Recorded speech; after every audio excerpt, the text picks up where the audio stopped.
Moodbidri inspector Sandesh ಅವರು ಅಮಾನತು ಆಗಿದ್ದು, ಮಂಗಳೂರು ಉತ್ತರ ವಿಭಾಗದ ACP ಶ್ರೀಕಾಂತ್ ಅವರು ನೀಡಿದಂತಹ ವರದಿಯ ಆಧಾರದಲ್ಲಿ ಮಂಗಳೂರು ನಗರ ಆಯುಕ್ತ ಸುಧೀರ್ ಕುಮಾರ್ ರೆಡ್ಡಿ ಅವರು ರಾಜ್ಯ ಪೊಲೀಸ್ ಮಹಾನಿರ್ದೇಶಕರ ಅನುಮತಿಯನ್ನು ಪಡೆದು ಅಮಾನತುಗೊಳಿಸಿದ್ದಾರೆ.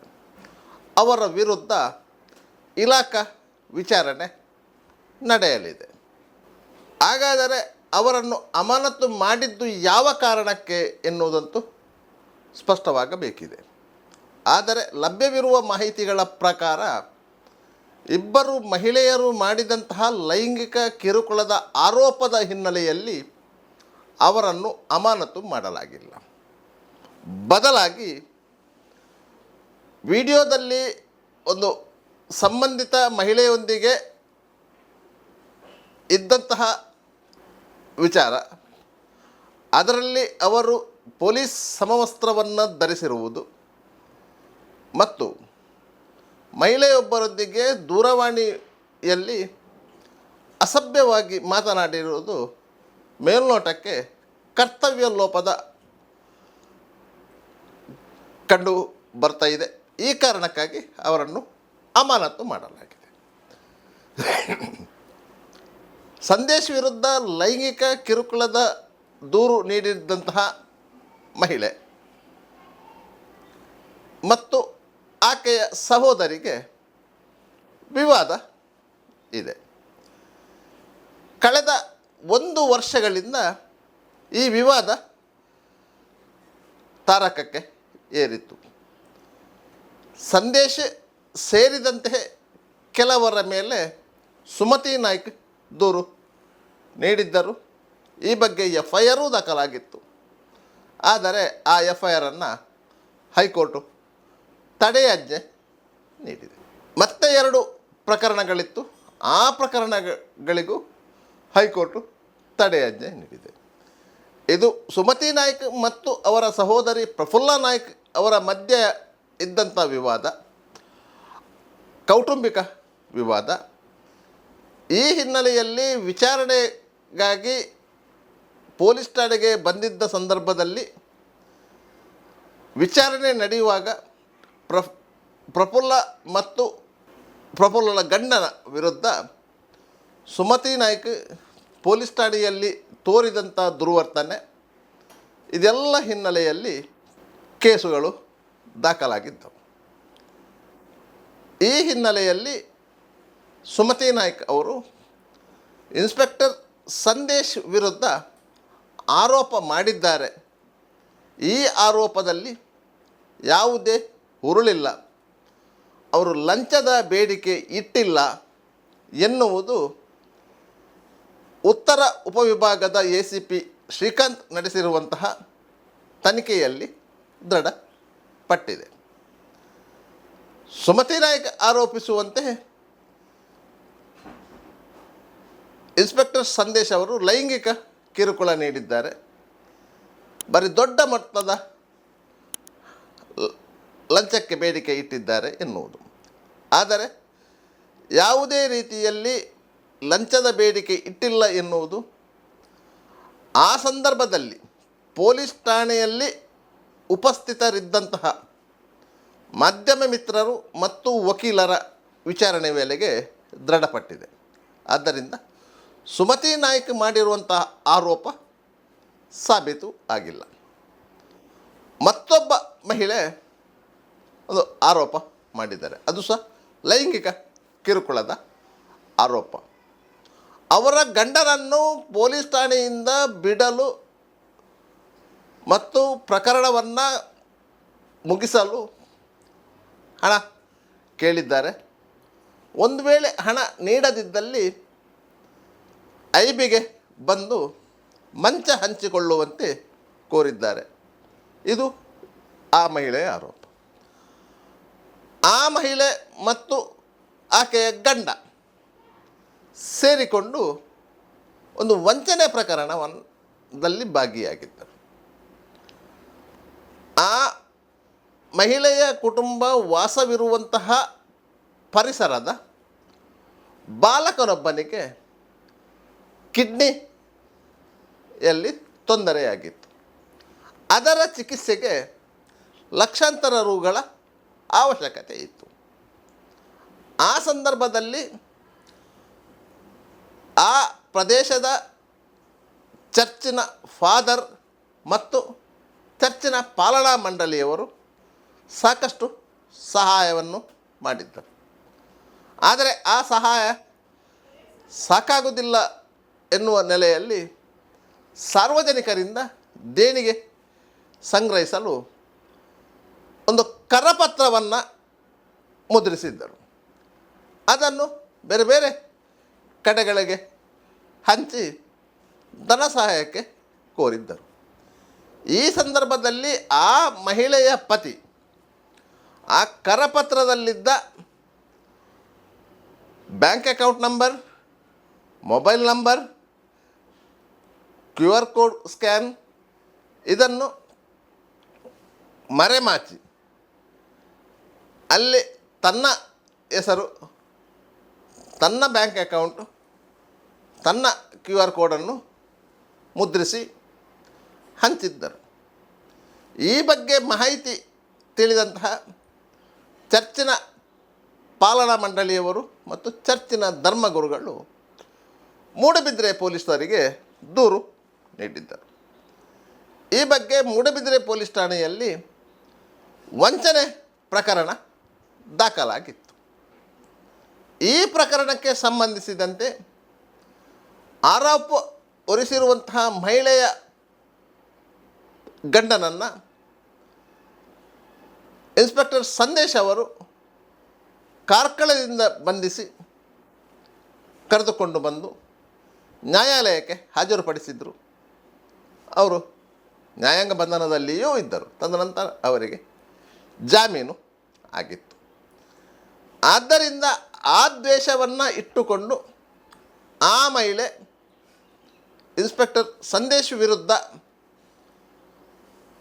ಆರೋಪ ಹೊರಿಸಿದ್ದಾರೆ ಎನ್ನುವುದು ಉತ್ತರ ವಿಭಾಗದ ACP ನಡೆಸಿರುವ ತನಿಖೆಯಲ್ಲಿ ಸ್ಪಷ್ಟವಾಗಿದೆ. ಈಗ ಇನ್ಸ್ಪೆಕ್ಟರ್ ಸಂದೇಶ್ ವಿರುದ್ಧ ಇಲಾಖೆ ಶಿಸ್ತಿನ ಕ್ರಮ ಕೈಗೊಳ್ಳಲು ಕಾರಣವಾದ ಪ್ರಮುಖ ಅಂಶ ಅಂತ ಹೇಳಿದರೆ, ಮಹಿಳೆಯೊಬ್ಬರು ಸಂದೇಶ್ ಅವರ ಮೊಬೈಲಿಗೆ ಕರೆ ಮಾಡಿ ಅವಾಚ್ಯ ಶಬ್ದಗಳಿಂದ ಬೈದಿದ್ರು. ಆ ಬೈಗುಳಕ್ಕೆ ಪ್ರತಿಯಾಗಿ ಸಂದೇಶ್ ಅವರೂ ಸಹ ಪ್ರತಿಕ್ರಿಯೆ ನೀಡಿದ್ದರು. ಈ ಆಡಿಯೋವನ್ನು ಸಂಗ್ರಹಿಸಿಟ್ಟುಕೊಂಡು ಅದನ್ನು ವೈರಲ್ ಮಾಡಲಾಗಿತ್ತು.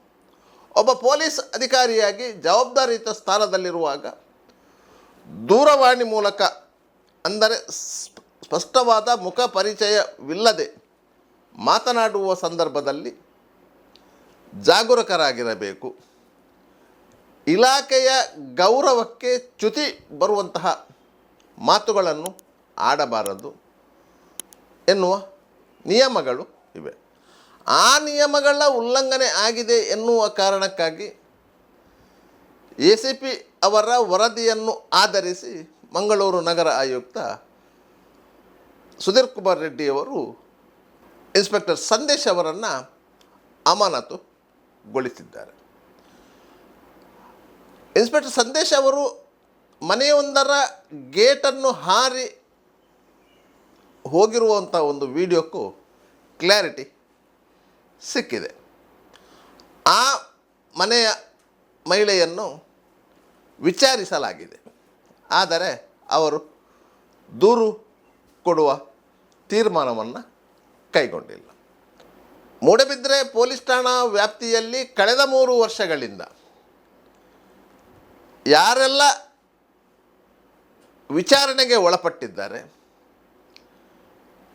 ಕೇಸುಗಳಾಗಿದೆ, ವಿವಿಧ ರೀತಿಯಲ್ಲಿ ಪೊಲೀಸರಿಂದ ದಂಡಿಸಲ್ಪಟ್ಟಿದ್ದಾರೆ, ಅಂಥವರು ಎಲ್ಲರೂ ಒಂದು ಗುಂಪು ಸೇರಿಕೊಂಡು ಇನ್ಸ್ಪೆಕ್ಟರ್ ವಿರುದ್ಧ ನಡೆದಂತಹ ಮಸಲತ್ತಿಗೆ ಉಪ್ಪು ಖಾರ ಹಾಕಿದ್ದಾರೆ.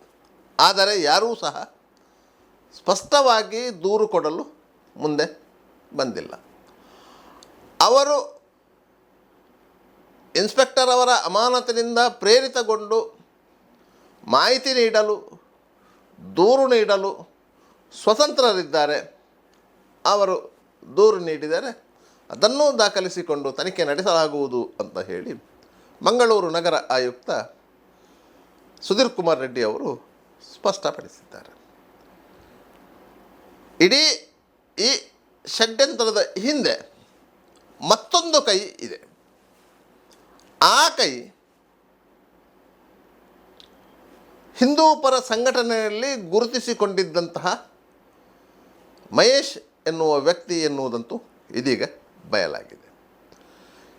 ಮಹಿಳೆಯರಿಬ್ಬರನ್ನು ಪುಸಲಾಯಿಸಿಕೊಂಡು ಬೆಂಗಳೂರಿಗೆ ಕರೆದೊಯ್ದು ಅಲ್ಲಿನ ಮಾಧ್ಯಮ ಸಂಸ್ಥೆಯನ್ನು ಸಂಪರ್ಕಿಸಿ ಸಂಗ್ರಹಿಸಿಟ್ಟುಕೊಂಡಿದ್ದಂತಹ ವಿಡಿಯೋ ತುಣುಕುಗಳು ಮತ್ತು ಆಡಿಯೋ ರೆಕಾರ್ಡುಗಳನ್ನು ತೋರಿಸಿ